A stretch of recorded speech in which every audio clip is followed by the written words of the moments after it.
Del Evangelio según San Marcos. En aquel tiempo Jesús fue a la región de Tiro. Se alojó en una casa procurando pasar desapercibido, pero no lo consiguió. Una mujer que tenía una hija poseída por un espíritu impuro se enteró enseguida. Fue a buscarlo y se le echó a los pies. La mujer era griega, una fenicia de Siria, y le rogaba que echase el demonio de su hija. Él le dijo: «Deja que coman primero los hijos. No está bien echarles a los perros el pan de los hijos».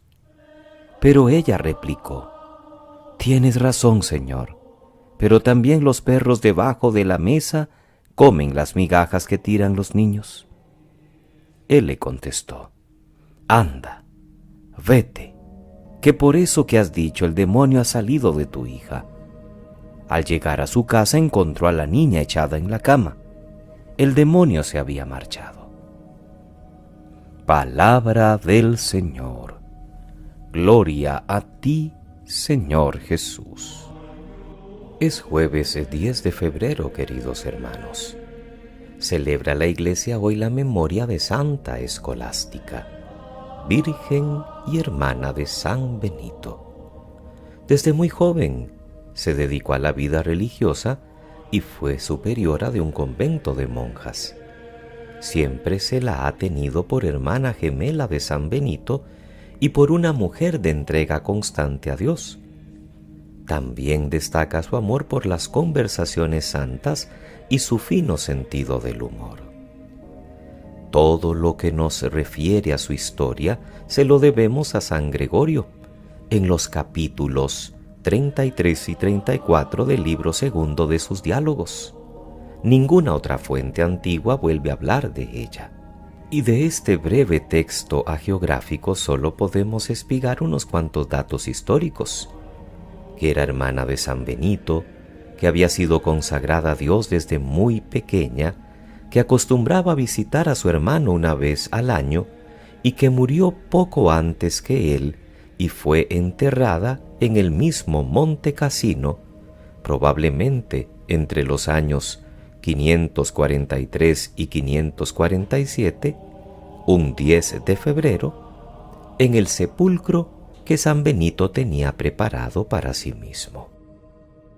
Siempre leyendo el primer libro de Reyes, hoy nos encontramos un texto triste. Se oscureció el final del reinado de Salomón.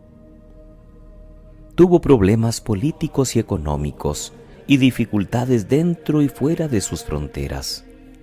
Todo apuntaba ya a una división entre los reinos del norte y del sur, y el autor del libro no duda en atribuir esta decadencia al pecado en que cayó Salomón. Su pecado no es tanto lo de la multiplicidad de esposas, que era costumbre de la época, un signo de riqueza y prestigio, sobre todo cuando los pactos y las alianzas se firmaban a base de matrimonios políticos. El pecado que se achaca a Salomón ya anciano es la idolatría. Esas mujeres le arrastraron cada una hacia sus dioses con la edificación de ermitas o templos y la corrupción consiguiente. Salomón faltó al primer mandamiento, que entonces como ahora es el más importante: no tendrás otro Dios más que a mí. Por eso Dios se encoleriza contra él y le anuncia el castigo que seguirá por su infidelidad. ¿Qué dioses extraños podemos estar adorando nosotros? ¿Qué altares o ermitas hemos construido en vez de adorar y seguir al único Dios? ¿Se podrá decir de nosotros lo que dice el texto de Salomón: había desviado su corazón del Señor Dios?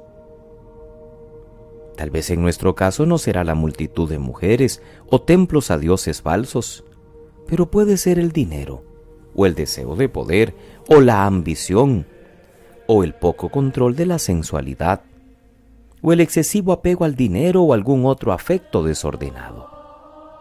Algo que nos aleja de nuestro seguimiento de Cristo y de Dios. Algo que hace que dividamos nuestro corazón entre el amor a Dios y el amor a otros dioses falsos, por ejemplo a nosotros mismos. Parecía imposible de pensar que Salomón, el que había iniciado su reinado pidiendo humildemente a Dios que le diera sabiduría y que construyó el templo en honor de Yahvé, pudiese caer luego en la idolatría y construir casas a otros dioses. También nosotros podemos caer en inconsecuencias pequeñas o grandes en nuestra vida. Nadie está seguro. Podemos llegar incluso a negar a Cristo, como luego hará Pedro. Pero todos estamos en medio del mundo con el encargo de no ser del mundo, pero con la tentación de conformarnos a este mundo que no piensa precisamente como Cristo. Podría darse lo que dice el Salmo de hoy. Emparentaron con los paganos, imitaron sus costumbres, adoraron sus ídolos y cayeron en sus lazos. Dime con quién andas y te diré quién eres, decían nuestros abuelos. A veces, las amistades, entre comillas, terminan perdiéndonos, porque un verdadero amigo no nos va a alejar de Dios. Todo lo contrario, nos acercará a Él. El texto de Marcos en el capítulo 7 nos presenta hoy un episodio que sucede en el extranjero, en territorio de Tiro y Sidón, propiamente en Fenicia. La mujer que protagoniza el texto no es judía, lo que da un sentido muy particular al gesto de Jesús. La buena mujer se le acerca con fe, pide la curación de su hija que está poseída por un demonio. Jesús pone a prueba la fe de la mujer con palabras que nos podrían parecer duras. Los judíos serían los hijos, mientras que los paganos son comparados a los perros, pero que a la mujer no parecen desanimarla. A Jesús le gusta la respuesta de ella sobre que los perros también comen migajas de la casa, y por eso termina concediendo lo que pide, todo lo que puede la súplica de una madre. La de esta mujer la podemos considerar un modelo de oración humilde y confiada. A los contemporáneos de Jesús, el episodio les muestra claramente que la salvación mesiánica no es exclusiva del pueblo judío, sino que también los extranjeros pueden ser admitidos a ella. Claro, si tienen fe. La salvación no depende de la raza. Lo que cuenta es la disposición de cada persona ante la salvación que Dios le ofrece. Lo que dice Jesús de que primero son los hijos de casa es razonable. Es la promesa mesiánica, ante todo para el pueblo de Israel. También Pablo, cuando va de ciudad en ciudad, primero acude a la sinagoga a anunciar la buena nueva a los judíos. Luego se pasará a los paganos. Una lección enorme de universalismo. No tenemos monopolio de Dios, ni de la gracia, ni de la salvación. También los que parecen alejados o marginados pueden tener fe y recibir el don de Dios. Y esto nos debe poner sobre aviso. Tenemos que saber acoger a los extraños, a los que no piensan como nosotros, a los que no pertenecen a nuestro círculo.